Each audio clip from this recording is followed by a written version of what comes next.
Islamic Republic of Afghanistan के दूतावास और डीसी फाउंडेशन ने चाणक्यपुरी नई दिल्ली में भारत अफगान व्यापार बैठक का आयोजन किया। इस्लामिक रिपब्लिक ऑफ अफगानिस्तान के दूतावास और डीसी फाउंडेशन द्वारा दिल्ली स्थित अफगान दूतावास में आयोजित अफगान बाजार और कला प्रदर्शनी में वर्तमान द्विपक्षीय व्यापार परिदृश्य से संबंधित मुद्दों पर चर्चा करने के लिए भारत अफगानिस्तान के व्यापारी सहयोगी और चैम्बर सदस्य उपस्थित थे। इस अवसर पर अफगानिस्तान के राजदूत ने कहा कि भारत और अफगानिस्तान के बीच सैकड़ों वर्षों से व्यापार और समृद्ध इतिहास रहा है।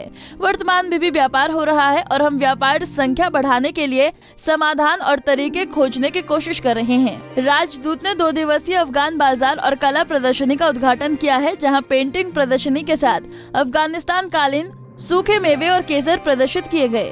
अपने हिंदुस्तान और अफगानिस्तान के किस तरीके से रिश्ते रहेंगे और व्यापार कैसे रहेगा? अच्छा, आज की जो हमारी मीटिंग रही है ये ट्रेड और फंड रेजिंग इवेंट की मीटिंग रही है, जिसमें हमने अफगान और इंडियन ट्रेडर्स को इकट्ठा किया। इनकी जो ट्रेड इश्यूज है इन पे डिस्कशन 2 दिन होगी, आज भी होगी, कल भी होगी। और जो प्रॉब्लम्स काबुल में गवर्नमेंट चेंज होने के बाद आई हैं, किस तरह उन प्रॉब्लम्स को सॉल्व करने के लिए, उनके लिए हल के रास्ते ढूंढ लाने के लिए इस पे हमारे बहस होगी।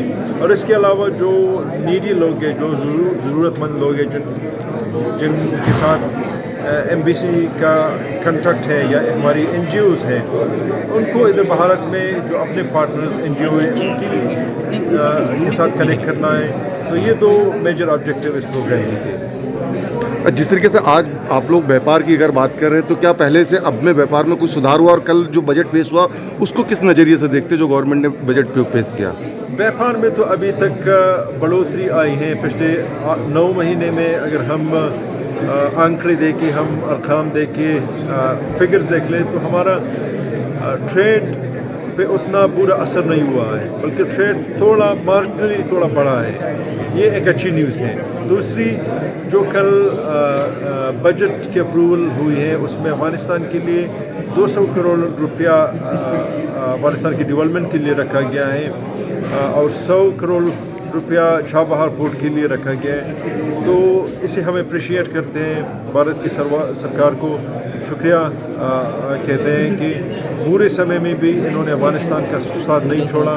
और भारत अपने आप को अफगानिस्तान से दूर नहीं रख रहा, बल्कि लोगों को की जो समस्या है, जो लोगों की मुश्किलात हैं, उनको आगे रखकर उनकी सॉल्यूशंस के लिए भारत बहुत कुछ कर रहा है। जिस तरह हमने कोविड वैक्सीन्स देखी कि 500,000 लाख के करीब के वैक्सीन अफगानिस्तान को डिलीवर किए, 6 टन की मेडिसिन अभी तक डिलीवर हो चुके हैं। और इस तरह 50,000 मीट्रिक टन गंदम आइंदा 1 हफ्ते या 2 हफ्ते में उसकी डिलीवरी शुरू हो जाएगी। तो बहुत ही टाइमली इनिशिएटिव है जिसका हम शुक्रिया अदा करते हैं। अफगान मूल के लोग काफी बिक्री प्रक्रिया का उपयोग अफगानिस्तान में जरूरतमंद परिवारों के लिए भोजन खरीदने के लिए किया जाएगा।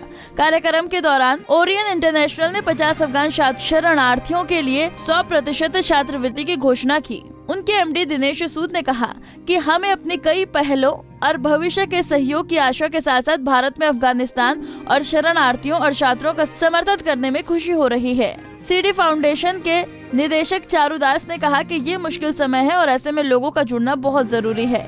दिल्ली से राकेश सोनी, पंजाब केसरी टीवी।